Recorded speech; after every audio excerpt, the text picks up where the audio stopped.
It's 2026 and there's new tools popping up left and right. There's a bunch of them out there. So now the question is, which one should you use? Which one is for you, someone who probably just started out in the space and now wonders where to invest my time in? Where's it worth starting at? So that's what I want to look at with you today. And I don't want to just go one by one and give you a summary of what they do. And I'm also not going to leave you in the end with a this is the only tool you ever need thing. But instead, I want to look at it a little bit more conceptually to help you properly understand and help you understand the entire landscape. So no matter what tool is popping up again or what method changes, this will help you put it into perspective. And in the end, we're really after the practical advice, which tool for you to use as a beginner. So for now, this is by no means a comprehensive list, but it's just enough for us to categorize it in subgroups and really understand what they do.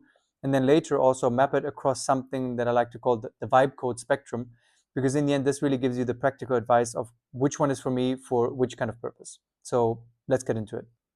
Okay, so there's probably many different ways of grouping them. And I think the easiest is to start with these rough categories. We have the app builders that are mainly in the browser. Some you might know are Lovable or Bold, B0. And then we have the AI coding in the IDEs, integrated development environments. Like Cursor is the one that you might know. And then these two are not so important, but will help us complete the picture. Hello ChatGPT, how to be rich? Okay, if you know the meme, you know what I mean. These app builders, they're all about the wow factor. Within minutes and just a few prompts, you get quite good looking apps. So all of them are in the browser, very easy to access, and they all build pretty nice front ends. And most of them, I think, even a backend to make it a real app. You can deploy with one click, meaning you have your website live. And it's a really end-to-end experience that is quite convenient. The problem, though, is that this is clearly trying to impress with this factor that within a few prompts, you get a pretty good looking app. I think these tools are mainly for smaller projects and quick prototyping. So if you have an idea in mind and you want to brainstorm real quick with yourself, or if you want to showcase an idea to others, because literally within a few seconds or minutes, you have a working app that you can give to someone else and they can check it out. You could also iterate over this and you can get to a fairly advanced product, but eventually you will hit a pretty big wall. And I think mainly two aspects here are important. And the first one is cost. With most of them, you get free credits. So for example, Lovable gives you 5 free prompts, and after that, you have to subscribe and you have to pay. So you lock yourself into the pricing. Either you stop or you lock yourself into subscription and need to pay to keep on using the product. And this is important for the second part, which we can call scalability. And the problem here is that the focus is on getting you a good looking app quickly. So it's about the what and it's not about the how. So with these tools, we don't really build a foundation. So if we want to go past the 15 prompts, if we want to go past week 3, we want to build a product that lasts and has a future, we might run into problems because this is not really what these apps are designed for. So as a summary, I would say really great for going from nothing to an app. So for the use case of prototyping, brainstorming, showcasing ideas, maybe even having mini products for your life or for specific scenarios, these are really great. But for anything that's more, you might want to go into this category. So for this category, it's actually really hard to come up with a name. But what makes this category different to this one is that it's not running in the browser, but it's actually running in an IDE, an integrated development environment. That's the name for the program that we use on your computer. And the code is also stored locally on your computer. So this is all in the browser and in the server, online, in the cloud, wherever. And this one is really on your computer. So this is very close to traditional coding, where also everything is really owned on our computer. And this is important because this means the ceiling of what we can do is much higher because we're so close to the traditional way of doing things.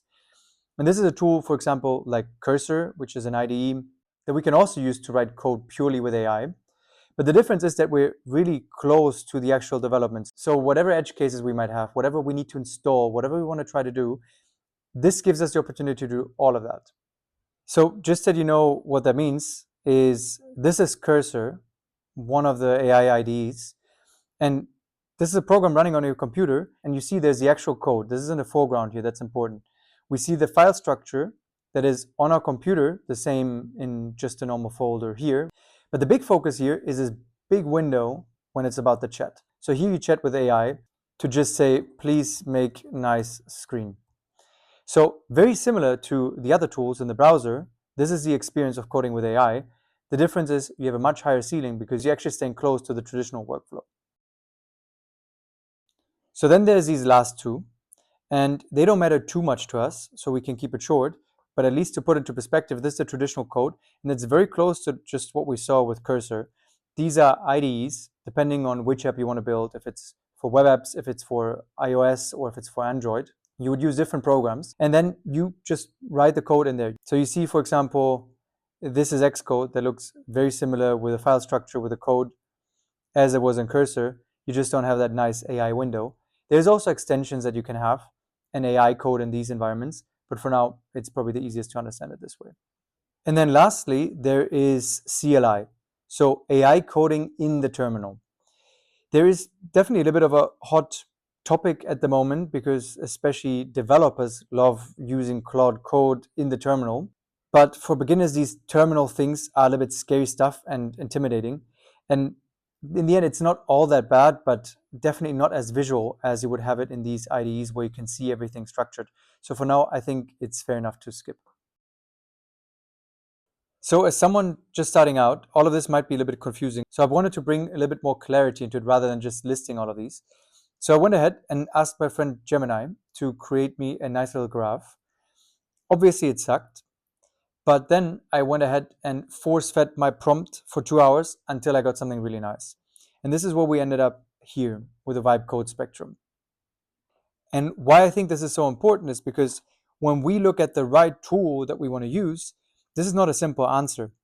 The same way that we looked at the SEER and we saw that these app builders might be amazing for prototyping, the same way there's different ways to use these tools and then decide which one to use.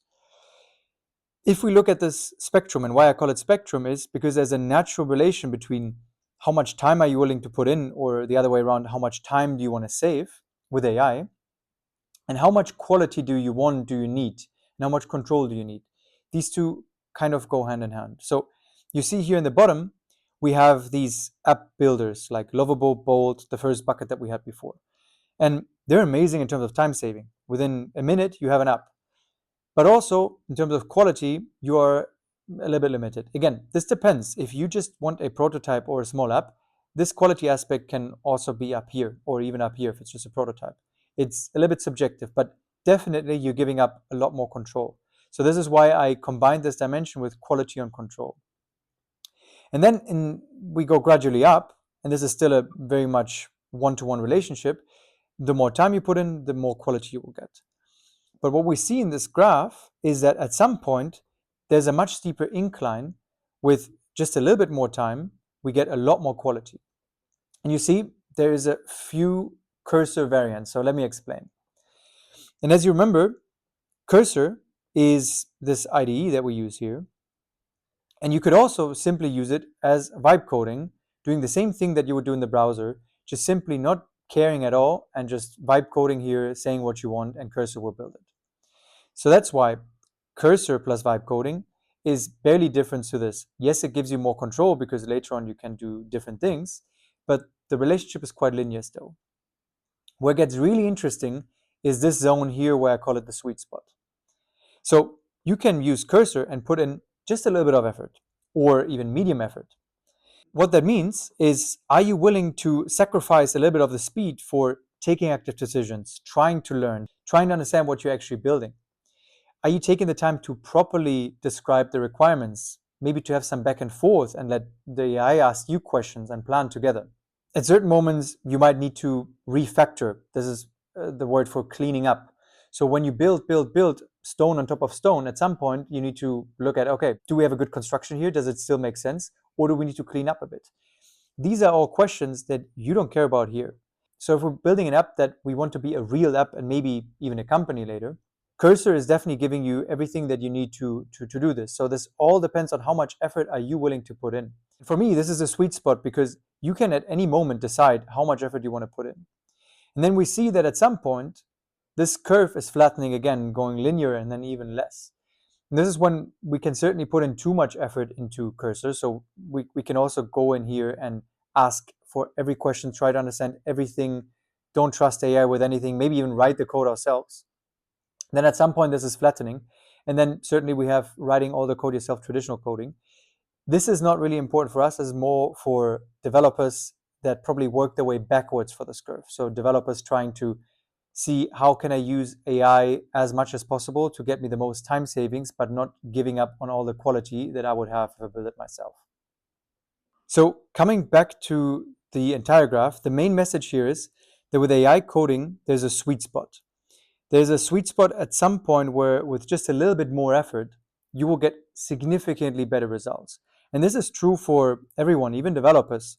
How much am I willing to plan before? How much am I willing to discuss with the AI? How much am I willing to define very precisely? But for non-technical people, there's another element that makes it even more important. And that is, how much are you willing to learn? How much are you willing to understand what's happening? Are you completely outsourcing and don't mind to stay blind? Or are you just trying to understand really core basics? And this is not about really fully understanding everything that's happening, writing every line of code, but it's about basic principles like where in this file structure, for example, is our UI? Where is the logic? Where is the data? How are we connecting specific elements? And then also the concept of refactoring. Am I willing to at some point stop and say, okay, we've been building a lot, let me refactor this code. So this way we build a stronger foundation for the future. So there's a few ground principles, really not all that much, that already with minimum effort get you really far. And the beauty of it, it's also a lot more fun, because this way you get true insight and you understand what's happening and you get curious to learn more. And then also in turn later on, the more you understand, the easier the first phase, the planning phase and everything get, because you know finally what to specify now. So the summary of all of this, which tool to use, is in one way a little bit of a complex answer, as we see here with the curve, because we see it's not only about the tool that you use, but how you use the tool. But in a different way, it's fairly simple, because we have this rough grouping and we can overall see that these app builders are a great starting point for prototyping, for quick ideas. Also a great point to just start vibe coding and learning it. But anything that goes past these few prompts and actually trying to build an app with a future, maybe even into a company, this is more the realm where we're here with the AI coding. And we can certainly use these tools the same way we use these, so simply vibe coding and prompting, but the ceiling is much higher and we can get involved, we can learn, we can grow along the projects. So this is why these tools are so great, because they have this wider spectrum. And when it comes to which of these tools to use, to be honest, they're all very similar. So within these categories, whether you use Bolt, V0, Replit, Lovable, all of them are fairly similar. And the same way here, whether you use Cursor, Claude Code, or Windsurf, there is nuances, but in the end, it doesn't matter as much as the difference between these groups. There's certainly a time and a place for both of them, and I'll also create some videos using these app builders to, for example, build mini apps that just facilitate your life. So this is coming up and will also be a little bit more practical than today, where we see actual real apps and use cases. So definitely stay tuned for this next video.